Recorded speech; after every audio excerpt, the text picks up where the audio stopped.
Now, South Africa is facing the third wave of the COVID-19 pandemic, and our vaccine rollout is moving at a snail's pace. Now, Professor Salim Abdul Karim has ended his term as co-chair of the Ministerial Advisory Committee on COVID-19. So what does this mean for our fight against this pandemic? For more on this, I'm joined by Dr. Angelique Coetzee, National Chairperson of the South African Medical Association. Thanks for your time. We appreciate it. So, Professor Karim leaving now at a crucial time where we're actually falling and failing with regards to our vaccine rollout. What do you read into that? Yeah, it's actually a very sad day for Professor Karim to leave. I can, however, assure you that he's not leaving because there is any discontent between him and the minister or between him and the various ministerial advisory committees. He's simply leaving because it became too much. I think it's important for the listeners to understand, and the viewers out there, that he's not receiving any remuneration for all of this hard work that he's doing. He's sitting on the 3 Big Mac committees. He's sitting on most of the subcommittees. Each committee on a weekly basis gathers to come together, and there's long discussions. It's hour to an average of 2 hours per meeting, and he just simply had enough. And I don't blame him for that. It's really some days a mad day. Even me myself, I can feel the pressure of all of these meetings and the type of work that I do outside of my scope of practice. So Prof. Karim decided to go back to his first love. His first love is being a scientist. And he's falling behind on his work there. And unfortunately, he's the type of person that if he can't give his 100%, he doesn't then want to stay where he is. It's either 100% or I leave. Yeah. So for him, it makes much more sense. But it's a pity, because this man's got a brilliant brain. He's a brilliant scientist. I have only the biggest of admiration. And from Sama's side, on Prof, he's been succeeded by Prof Jacobson and Prof Masani, both two very experienced ladies. And I think, Prof will still be available to help and guide us, although there's only one Prof Salim Karim. Yeah. So what are the implications, though? I know he's handing over to other very competent professionals for the MAC. What are the implications of Prof. Karim no longer being there to give the advice he's been giving our government? Because when we were first introduced to him a long time ago, South Africans were in awe of his expertise and how much we did ourselves in this country when it comes to the fight against COVID-19. Again, as I've already said, he will still be working in the background.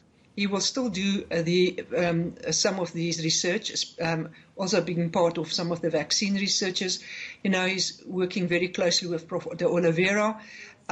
So he's not lost for research. I just think this opens up his time to better go into the research, not only of HIV, but also onto the different variants on the COVID vaccines, or the COVID, the infections that we are getting.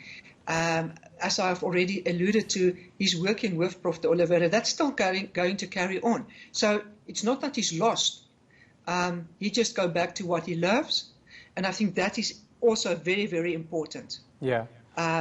That his research still carry on, also into the coronavirus family. All right, let's shift gears slightly, Doctor. The Ministerial Advisory Committee, how effective is it when it comes to a government receiving the information and the advice from experts and implementing it?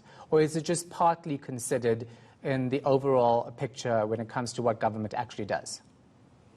I don't have the latest stats, but up until the end of last year, nearly 97% of the advice that was given from the various MAC committees has been accepted and been published, because at some stage, remember when Prof. Glenda Gray and a group of her people made a lot of noise about that it's not out there in the open, the minister then took it out or took out the advice and put it into the public domain.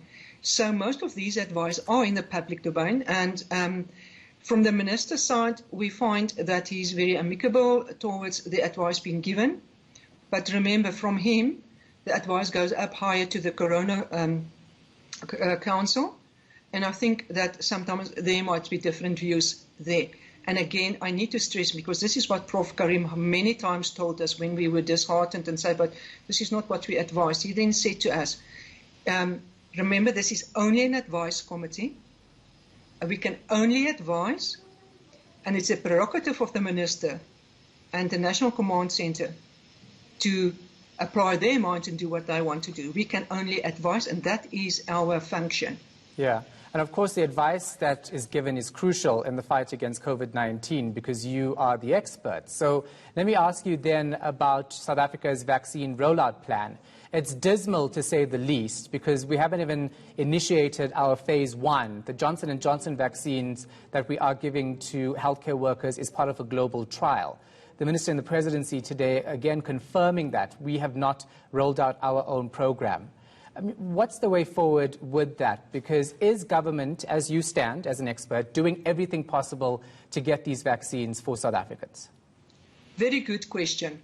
So, again, thanks to Prof. Glenda Gray and the MRC, we are trying to desperately running against time to vaccinate healthcare workers ahead of the third wave coming. When the third wave is coming, we're not sure.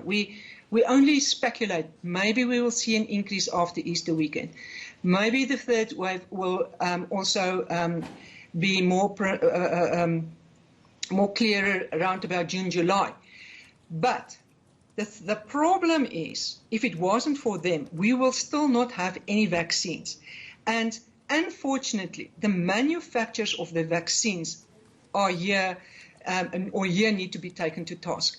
So although the most of the vaccines has already been procured and contracts been signed, it is important to understand that the manufacturers will not comment or commit to a date or a month for delivery. They will rather say to us that they will bring in volumes by quarter. So we are looking for the first volumes to come in with J&J, and that is a formal agreement that there will be 3 million doses in quarter 2. Now, quarter 2 is starting next month, in April, for 3 months. But those 3 million dosages that we are expecting is not going to come in one batch. There will be more than one batch coming in. And that is maybe where the problem is lying. So it's not so much that the minister can't give us a date.